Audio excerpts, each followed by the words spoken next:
aggravation, instead of using, what else could you do to calm yourself down?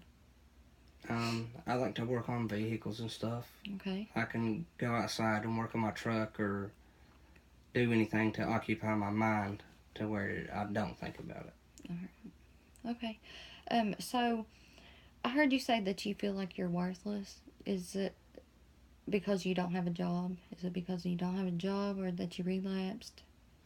A little of both. After several months of sobriety, when I relapsed, it was like shoot myself in the foot. Okay.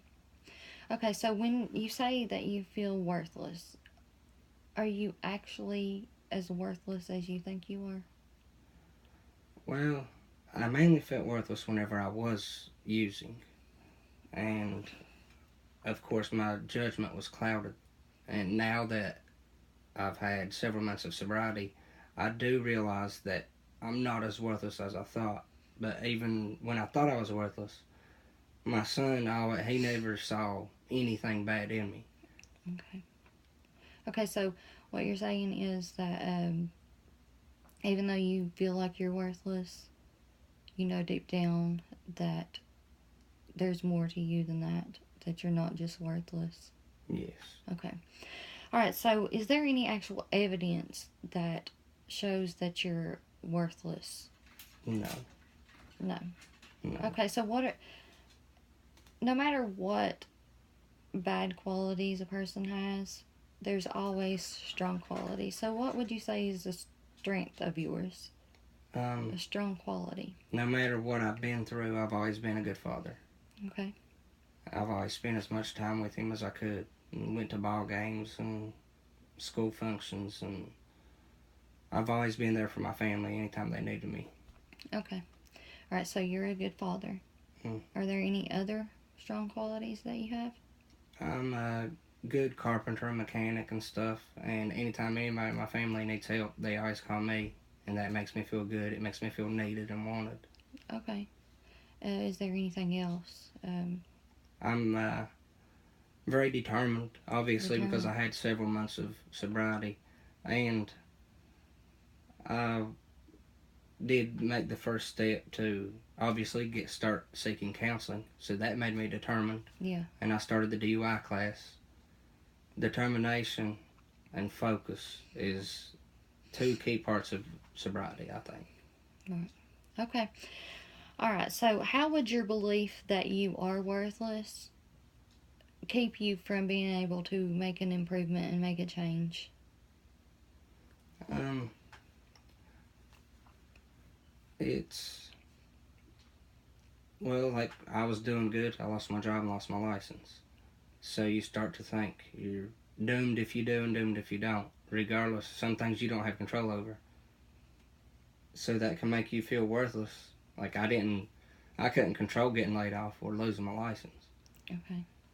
So, what I'm hearing you say is, and correct me if I'm wrong, is that if you're negative, you're constantly thinking negatively, then you're going to behave negatively because you believe it. Yes. Okay. All right. So now that you have determined that you have more, you're not just worthless. You know that that's not you. That there's more to you than that. Um, when you start thinking or feeling that you're worthless, what kind of negative thoughts are you saying to yourself? Um, Anything that runs through your mind. like when my son asks me if I can take him to the park, I have to tell him no. It's mainly um, whenever my son or if somebody asks me to go hang out or to meet him, I have to tell him no. It's it makes a 30-year-old man feel useless whenever you have to be treated like a Okay. 10-year-old. Okay. So when you're feeling like you're worthless, you're feeling like you're useless. There's nothing you can do. You're never gonna be the father that you should be. You're never gonna get your life back on track like you had it. Yes. Is that what you're saying? Okay, so when you're thinking those negative thoughts, there's a technique called thought stopping. Okay, that is when you replace your negative thoughts with a more positive thought. So this is where you can identify, which you've already done, your personal strengths. When you're thinking you're useless, I'm never going to be a good dad, you automatically stop that thought and replace it with a more positive one. So when you're thinking you're useless, what are you going to replace it with? No matter, no matter what, my son thinks the world of me. So I, I am a good father. And you're not useless. Yeah. Okay? So when you feel like, when you're thinking to yourself, I'm never going to amount to anything, what are you Well, going to replace that with? I maintained sobriety for 5 months, so I know I can do it again. Right. And Okay. I was able to get a job and to keep a job, so I know I can do that again. Okay. So it goes back to determination. Okay. All right. So now that we've discussed some of your triggers, your cravings, your negative thoughts and thought stopping, and what you can do to keep from relapsing, I want you to imagine a night, like you go to bed at night. Something miraculous happens, and then you wake up the next morning, and all of your worries, issues, concerns, problems, all of that was gone, and your life was perfect. What would that look like? What would the perfect life for you look like? It would be perfect if I got my driver's license back to where I could take my son out to do Okay. things, and I was able to work and provide for my family and give my kids and stuff the life they deserve. Okay. And all of that would help me maintain sobriety. I know maintaining sobriety is the key to it all. Because Okay. if you're using drugs, you're not going to hold down a job. Okay. And if you're using drugs, you're probably going to get another DUI and you're going to lose your license again. Okay. So the perfect life for you would be to have your driver's license, have a job, financial stability so that you can provide for your family. Um, you want to repair broken relationships Yes. because you and your spouse, you argue because of your financial strain right now. Yes. You argue. Your family said that you said your dad was dead against it, right? Yes. So there may be some relationship issues that you want to repair there. Um, I'm not sure if you do or not, but that's just an example. But what are some ways that you already said that maintaining sobriety is the number one goal. What are you going to do? You said that you were going to change your environment, the people you hang out with, to more positive influences. You're going to notice your triggers. That way you can avoid them. Mm. You're going to, you said that you were going to, coping skills.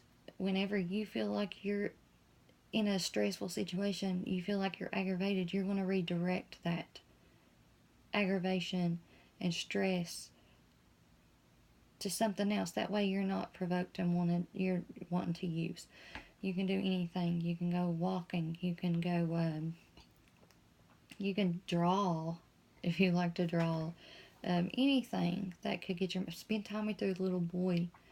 Take him out for ice cream. Watch a movie. Anything like that. Those are coping skills. That's how you utilize those. You realize that your trigger, and if there's something that triggers you to make you want to use, you redirect that onto a more positive thing instead of automatically turning to using. Okay, so then you maintain sobriety. You want to get your license back, right? Yes. So what are some steps that you can take to get your license back? I've already started the DUI class. So I have to maintain sobriety because I have to take a drug test at the end of the 6 weeks. Okay. And then after I take that drug test, I have to go and get the interlock installed in my vehicle, and then I'll be able to drive. Okay. So, you've already gotten to the classes, which is a great first step. Okay, I didn't even know that you had, which you lost your license. You didn't know about it until when, last week? Yes. Okay, so that was a great first step, especially when you hadn't even had any direction in which way to go. Okay, so I congratulate you for that, and I think it's impressive that you're taking steps on your own, and you're realizing what you need to do to better yourself. Okay, so you're going to get your license back, get the interlock. You got to take the classes, get the interlock system put in your car. Okay, so how long do you have to have that? For 9 months. 9 months, okay. So after 9 months, do you automatically get your license back, or do you have your license back when you get the? From my understanding, I'll have a restricted driver's license, and I can only drive the vehicle that has the interlock for that 9 months. Okay. After the 9 months is up, then I'll get my regular license back. Okay. All right. So when you get your license back, you feel like that's a good step towards getting a job? Yes, because it's kind of hard to have a job if you're not able to drive. Right. Okay. What other steps can you take to try to find employment besides getting your license back? Well, my plan is whenever I have like 1 week left of the DUI class, whenever I'm getting ready to get my restricted license to be able to drive, Okay. I'm going to apply for as many jobs as I can and Okay. hopefully get a job lined up for as soon as I can start driving, I can go back to work. Okay. Well, it sounds like you've got some real positive goals set for yourself, especially in such a short period of time for such dramatic changes to occur. Okay, so what I want you to do, if you don't care, okay, is to I'm going to assign you a homework assignment. It's what I basically want you to do is keep a daily journal. In this journal, I want you to write down a time in the day when you felt like you wanted to relapse, when you wanted to turn to using. If something triggers you, I want you to write that down, what it was that triggered you. I want you to write down how you avoided that situation and what you did to keep from doing it. Okay?